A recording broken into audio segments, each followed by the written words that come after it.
रखें, अन्यथा बिल्कुल भी ना रखें। लेकिन श्रावक के लिए नहीं है।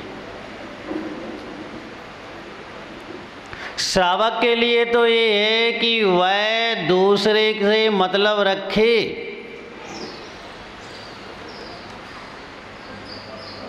रखना पड़ेगा, क्योंकि गृहस्थ जीवन में रहता है।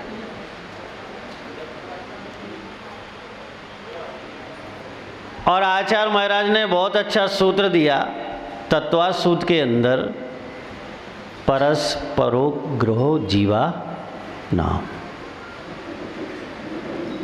इसका अर्थ क्या है?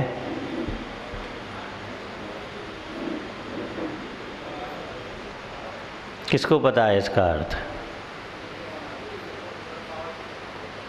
पंडित जी को तो पता होगा।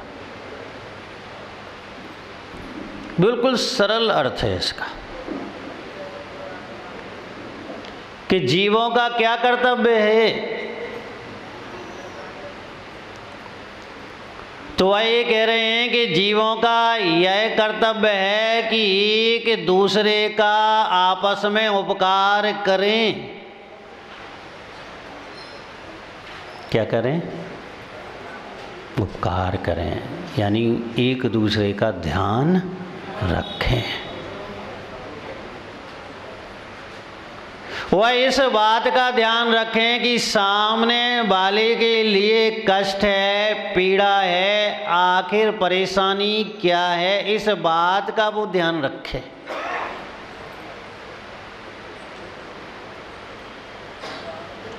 श्रावक नहीं कह सकता कि मुझे दूसरे से मतलब नहीं है, और अगर वह ऐसा कहता है तो वो धर्मात्मा नहीं है। अगर वह ये घोषणा करता है कि मुझे किसी से प्रयोजन नहीं है, किसी से मतलब नहीं है, तो आचार्य कहते हैं कि वह धर्मात्मा भी नहीं है।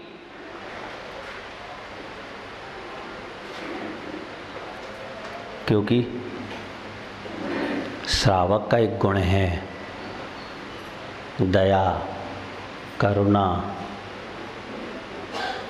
सेवा, वैयावृत्ति, ये श्रावक का गुण है कि वह गृहस्थ जीवन में रहकर उसे ये कार्य करना ही पड़ेगा कि वह दया, करुणा और सेवा करे दूसरे की। पहले आपके ही पूर्वज ये सारे काम करते थे वो, क्योंकि वो धर्मात्मा थे। अब धर्मात्मा तो है नहीं है, तो ये काम भी नहीं होते हैं। इसलिए आचार्य ने कहा कि श्रावक को इस बात का भी ध्यान रखना चाहिए, लौकिक जीवन की अपेक्षा उसे सेवा भाव उसके अंदर होना चाहिए। जब अध्यात्म की अपेक्षा देखें तो इस बात को उसे बाध्य नहीं है। और आचार्य महाराज इसी से मिलता जुलता प्रश्न आज कर रहे हैं, किम सत्यम, सत्य क्या है? बड़ी उलझन है। जिससे हम कभी परिचय नहीं करना चाहते हैं वही तो सत्य है। जिससे हम परिचय नहीं करना चाहते वही सत्य है। और वर्तमान लोगों के लिए सबसे ज्यादा अगर भय है तो किस चीज से है? सत्य से।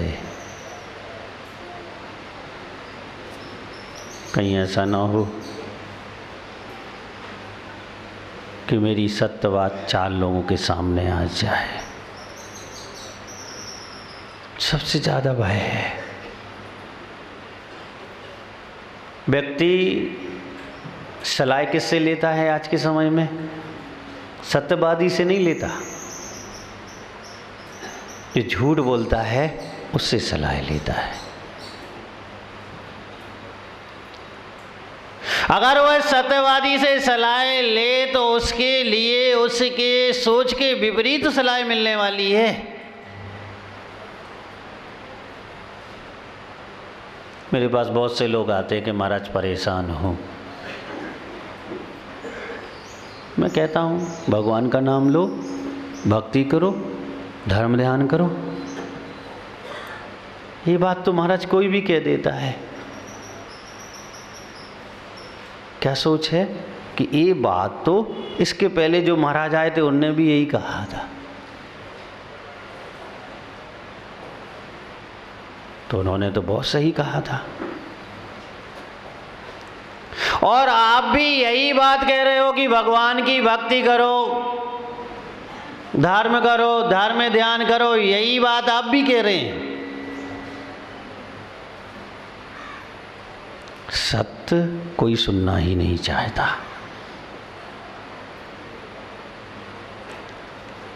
और हमारे आचार्य कहते हैं कि सत्य के बिना सुने और बिना गुने यानी चिंतन मनन किए हुए आप धर्मात्मा हो ही नहीं सकते।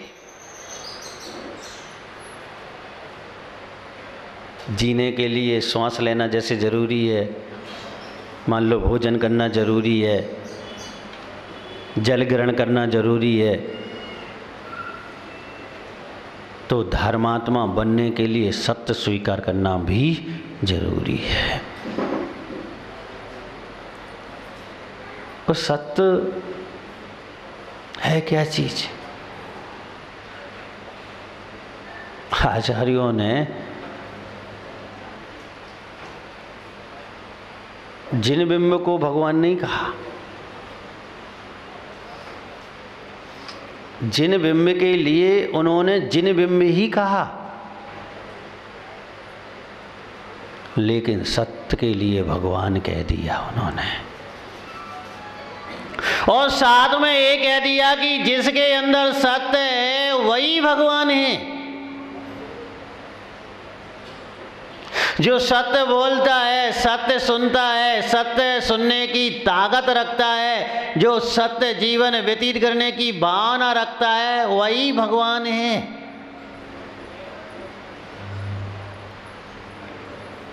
अब यहाँ तो अमोघ वर्ष मुनिराज लौकिक, पारिवारिक, सामाजिक जीवन की अपेक्षा से कथन कर रहे हैं, क्योंकि अभी वो आपसे कह दें कि सत्य महाव्रत को धारण कर लो, आप हाथ खड़े कर देंगे कि हम मुनि नहीं बन सकते। तो अब दूसरी युक्ति अपना रहे हैं वो कि भाई श्रावक ही बन जाओ। वो ये कहना चाह रहे हैं इस प्रश्न के उत्तर में, ये कहेंगे कि चलो मुनि नहीं बन सकते, बहुत बड़े धर्मात्मा नहीं बन सकते, तो छोटे धर्मात्मा बन जाओ और श्रावक तो कम से कम बन जाओ।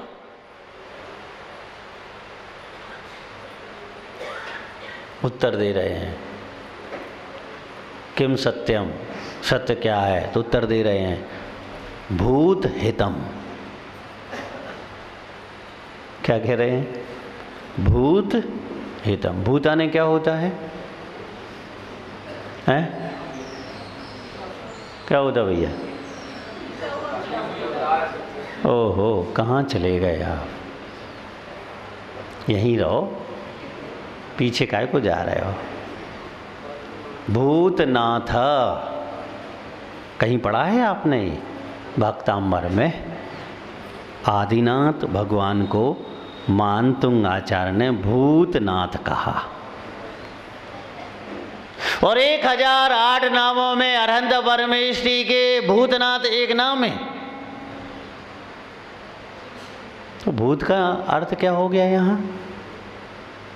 जीव, आत्माएं, ये क्या है? भूत। इनका जीव का पर्यायवाची ये क्या नाम है? भूत। और यहां पर कह रहे कि भूत हितम, प्राणियों का हित करना सबसे बड़ा सत्य है। गाली देना नहीं,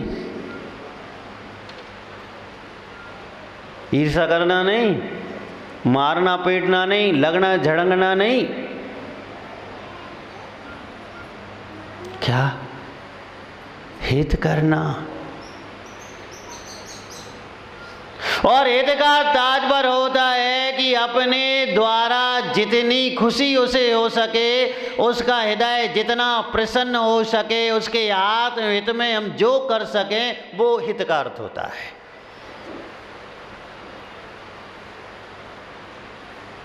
और तुम्हें तो रटा हुआ है अहिंसा परमो धर्मा, इसी का भावार्थ है भूत हितम, इसी का अहिंसा।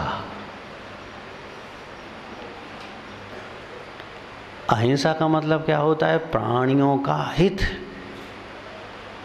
और हिंसा का अर्थ होता है प्राणियों का अहित। और ये हमारा सबसे बड़ा धर्म है। आचार्य कहते हैं कि उपवास छूट जाए तो छूट जाए, व्रत टूट जाए तो टूट जाए, लेकिन जीव हिंसा नहीं होनी चाहिए। क्या कीमती है आपके दर्शन में, आपके धर्म में? रंच मात्र भी किसी भी इच्छा से हमारे द्वारा दूसरे जीवों को कष्ट पीड़ा ना पहुंच जाए, ये हमारा दर्शन है। ये हमारा दर्शन हमारे लिए यही सोच देता है, यही कहता है कि हम दूसरों का हित करें, मात्र हित करें। यहाँ ये नहीं कहता कि जो हमारा हित करे उसका हम हित करें, ये बात नहीं है यहाँ पर। जो हमारा हित करे हम उसका भी हित करें, और जो हमारा अहित करे हम उसका भी हित करें, ये हमारा मतलब है। तभी तो सह सेवन कर रहा है और वो उनके हित की सोच रहे हैं। सामने वाला अपशब्द कह रहा है, गाली दे रहा है, मारने को तैयार है, पीटने को तैयार है, प्राणों का वियोग करने के लिए तैयार है, फिर भी सामने वाला ये सोच रहा है कि इसका हित हो जाए। क्या सोच रहा है? कि इसका हित हो जाए। और अमोघ वर्ष मुनिराज यही बात कह रहे हैं। जैनियों की क्या पहचान है बताओ आप? सुरेश जी को तुम नीचे लो, ले आइयो, सब काम हो जाए तुम्हारा।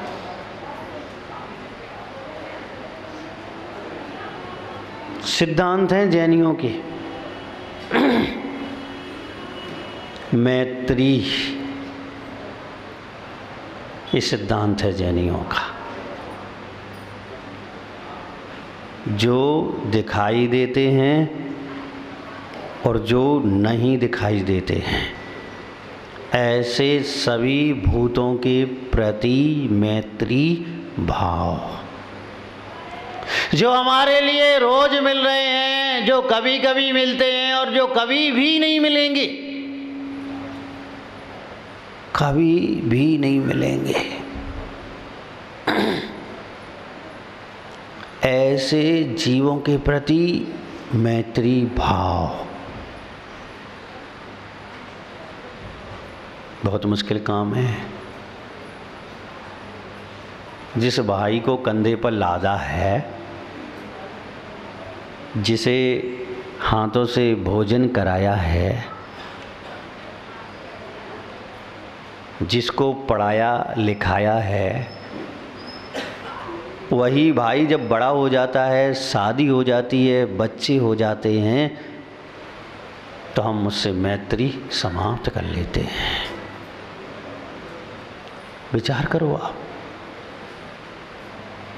जिसके लिए मेहनत की गई है, परिश्रम किया गया है, और थोड़े से स्वार्थ के लिए उससे मैत्री खत्म कर लेते हैं, फिर अन्य जीवों से क्या उम्मीद रखी जा सकती है कि आप मैत्री स्थापित कर पाएंगे? जिन माता पिता ने जन्म दिया है, लोग उन माता पिता से भी मैत्री भाव समाप्त कर लेते हैं। जिन्होंने मेहनत परिश्रम करके पढ़ाया लिखाया खिलाया पिलाया बड़ा कर दिया, पैरों पे खड़ा कर दिया, और आज उनसे ही मैत्री भाव लोग समाप्त कर लेते हैं। करो विचार, तुम किससे मैत्री स्थापित कर पाओगे? जिसने साक्षात उपकार किया उससे ही मैत्री नहीं,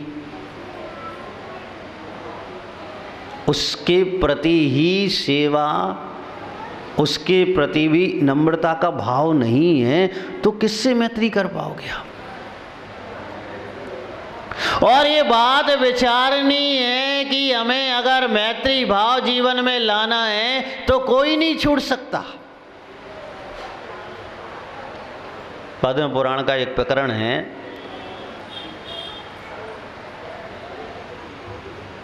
कि जब भी राम की सभा बैठती और सभा में जो योद्धा थे वो रावण के प्रति बहुत विष उगला करते थे, लेकिन कई सभा बैठी, युद्ध नीतियां बनी, कई बार ऐसे मौके आए, लेकिन कभी राम के मुख से विष उगलता हुआ किसी ने नहीं देखा ना सुना। एक बार विभीषण ने उनसे पूछा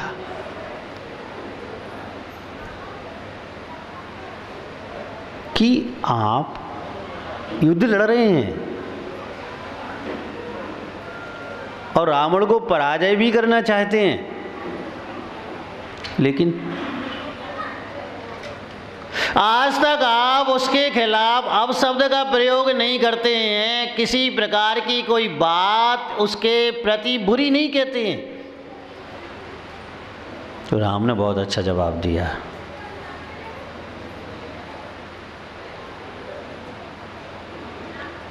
युद्ध